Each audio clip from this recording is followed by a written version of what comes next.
अस्सलाम वालेकुम। अल्लाह से दुआ है कि आप सब लोग खैरियत से हों। रमज़ान में किचन के अलावा भी बहुत सारी तैयारी होती है। ये बात होता है कि जितने मर्जी आप फ्रोजन आइटम्स फ्रीज कर लें, किचन के काम नहीं खत्म होने वाले। ये तो मेरा किचन मेरी मर्जी चलता ही रहेगा। उससे पहले मैं आपके साथ सऊदी अरेबिया की वो रौनक शेयर करती हूँ जो मुझे यहाँ आने से पहले बिल्कुल नहीं पता थी। अरे भाई, हम भी बड़े इम्प्रेस हो गए इनसे। ये तो फुल माहौल बना लेते हैं। और फिर यहाँ तो रमजान की रौनक ही कुछ और है। स्टार पार्टीज और पार्क्स के माहौल की बात बाद में करेंगे, पहले तो हम घर का माहौल बना लेते हैं। यहाँ पे ये बात नहीं है कि यहाँ पे सिर्फ व्लॉगर्स डिकोर करते हैं। यहाँ हर घर में डिकोर हुई होती है जिसमें चांद तारे और बहुत सारी लाइट्स की डेकोरेशन होती है। समझे, यहाँ की रौनक और माहौल कुछ और है भाई। लास्ट ईयर की कुछ स्पेसिफिक डेकोरेशन भी मैंने कुछ संभाल के रखी हुई थी, बिकॉज ये स्पेसिफिकली रमजान में ही अच्छे लगते हैं। और फिर हमारी बच्चों का बर्थडे था, तो जब हम मार्केट जाते थे तो हमें ऐसा ही कुछ नजर आता था। हर मार्केट में हर शॉप पे कोई ना कोई चीज मिल जाती थी, तो इनको अपसेट करने का सोच लेते हैं। अरे भाई, हमारे तो बच्चे ही बहुत छोटे हैं, अदरवाइज मैं उनके फ्लोर लैंप्स भी ले लेती। तो बस माहौल ही बनाना है, सो हम ऐसी चीजें सिलेक्ट करते हैं जो ज्यादा वॉल हैंगिंग्स में हो। असल चीज तो ये है कि हमें जगमग करनी है, तो मेनली हम लाइट्स ही ले लेते हैं। बहुत ही मजे की लाइट्स और लैंप्स होते हैं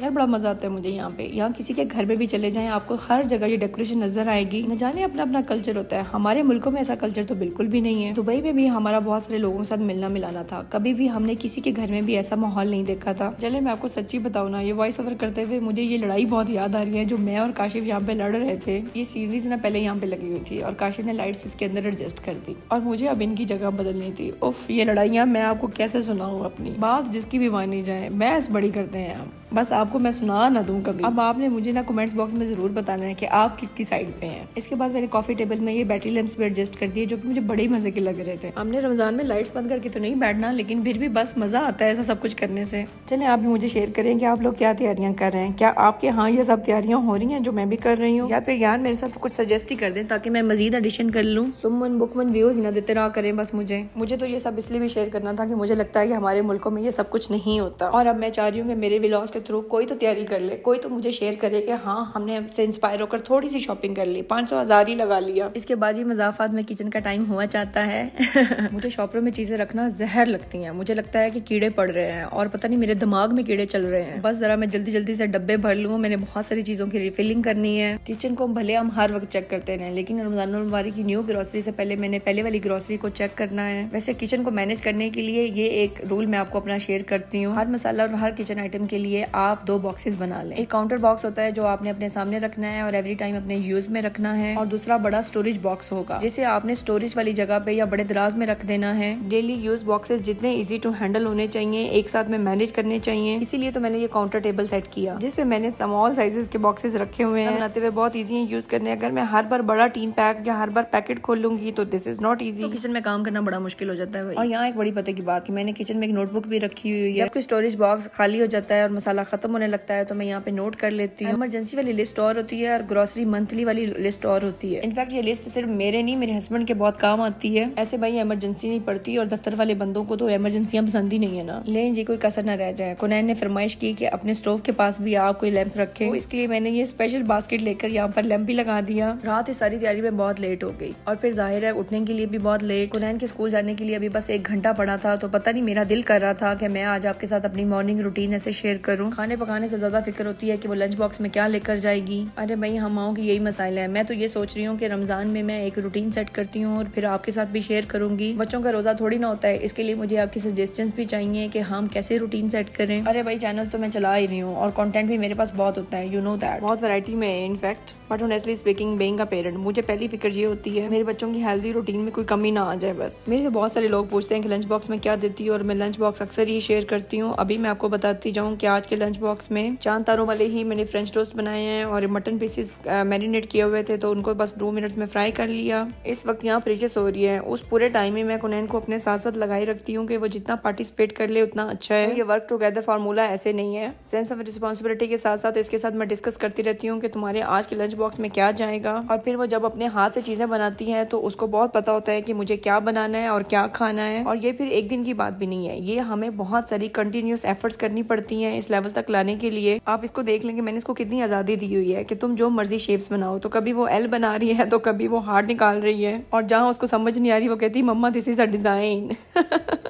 और अब मुझे ये फोर्स भी बहुत करी है कि मुझे सबके सब भी फ्राई करके दे दें। भाई हम जितनी मर्जी रूटीन सेट कर लें, जब तक हमारे बच्चों की रूटीन सेट नहीं है हम कहीं भी सेट होने वाले नहीं है। So tip of the day तो यही है कि कुछ माने और कुछ मनाएं। बहुत हल्की आंच पे ये प्यारे से फ्रेंच टोस्ट में फ्राई तो कर रही थी। प्रीशा नीचे बैठी हुई थी तो मैंने सोचा इसको थोड़ा बहुत कुछ खिला लूं, और फिर इस सारे चक्कर में ये फ्राई से जल फ्राई हो गए। चले कोई नहीं, इनको बनाना कौन सा मुश्किल है। मैं फौरन से मैंने दूसरा टोस्ट बनाया और मेरे पास मटेरियल तो ऑलरेडी बना हुआ था तो मैंने और फ्राई कर लिया। अरे यार इस बार तो ये ज्यादा अच्छे बन गए क्योंकि इस मरतबा तो मैं इनके सर पे ही खड़ी रही ना। अच्छा मैं आपके साथ शेयर करती जाऊँ, अगर मैं इसके साथ ब्रेकफास्ट हैवी बनाऊं तो मेरा दिल चाह रहा होता है कि मैं इसको फिर लंच लाइट दे दूं। अगर लंच इसका हैवी होता है तो मैं इसको ब्रेकफास्ट बहुत लाइट दे देती हूँ। लेट ऑलरेडी बहुत हो चुकी है तो मैंने आज इसको सिर्फ योगर्ट खिला दिया। कौन ने बस में जाना होता है इसलिए मैं इसको दूध नहीं बिल्कुल भी पिलाती। हाँ योगर्ट खा के वॉशरूम से फ्री करके इसको ब्रश व्रश करा के फ्रेश करा कर बस अब इसके जाने का टाइम हुआ चाहता है। अल्लाह ये छोटी जान बेचारी मेरी रोती पिटती रहती है लेकिन मेरा पूरा फोकस सिर्फ कोनैन है इस टाइम। चलें जी इसका भी वक्त आएगा, ये भी कौन सा मुझे माफ कर देगी। अल्लाह अल्लाह करके हमने अपनी तैयारी मुकम्मल कर लिया है। बस अंकल के पहुंचने से पहले ही हम रेडी हो चुके थे। सो बस अभी कोनैन को ड्रॉप करने ले चलती हूँ तो ये प्रीशा बड़ी खुश हो रही होती है। यार कितनी बिजी रूटीन है अम्माओं की भला, तो स्कूल जाना इनके लिए भी आसान नहीं है। सो बस कोई वो कम्प्रोमाइज कर रही है तो कोई हम कर रहे हैं इसके साथ। और फिर इस लम्हे तो मुझे ऐसा ही लगता है कि जैसे मैंने किला फतह कर लिया है, लेकिन भाई इस किले पे झंडा गाड़ने वाला अभी भी मौजूद है। और फिर आई अभी सी प्रीशा की बारी, ये होती है डेली व्लॉगिंग। मैं सोचती हूँ मैं डेली व्लॉगिंग करूँ तो मैं आपको क्या दिखाऊं। पूरे 5 दिन में तो एक ही रूटीन होती है, कोई चेंज नहीं है भाई। बस इनको क्या खिलाना है, इनको कैसे सुलाना है, इनके साथ किस तरह ट्रीट करना है, इस सब के साथ साथ मैं अपने रमजान की तैयारियां करती जा रही हूँ। मेरी सारी तैयारी एक साथ तो हो नहीं सकती, इसलिए जो टाइम लगता है जो हाथ लगता है वो मैं क्लीनिंग का काम कर लेती हूँ। जैसा कि आज मैंने अपने पूरे घर के जूते भी वॉश किए। ये सारे शूज तो मैं एक ही बार मशीन में डाल देती हूँ और अभी मशीन धोने के लिए काशिफ लिक्विड लेकर आ चुके हैं। ओहो हले किचन मगरे है भाई। आज तो भाई मैंने बनाई है अपनी सिग्नेचर कढ़ाई। भाई हमें बड़े इजी कुकिंग वाले लोग, जो हाथ में चढ़ जाता है बस इजी बना सकती हूँ वो मैं बना लेती हूँ। ये कढ़ाई मेरी सिग्नेचर कढ़ाई तो है लेकिन ये बहुत ही इजी है। इसकी रेसिपी के लिए तो आपको कमेंट करना पड़ेगा। अब से तो आपको सिर्फ ऑन डिमांड वीडियोस मिलेंगी क्योंकि टाइम बहुत कम होता है और मेरी ट्राई में होता है कि मैं सिर्फ वो वीडियो बनाऊं जो आपके काम आए। आपका फीडबैक बहुत ही कीमती है, आप भी कंजूसी ना किया करें। कुछ सीखते हैं कुछ सिखाते हैं एक दूसरे को।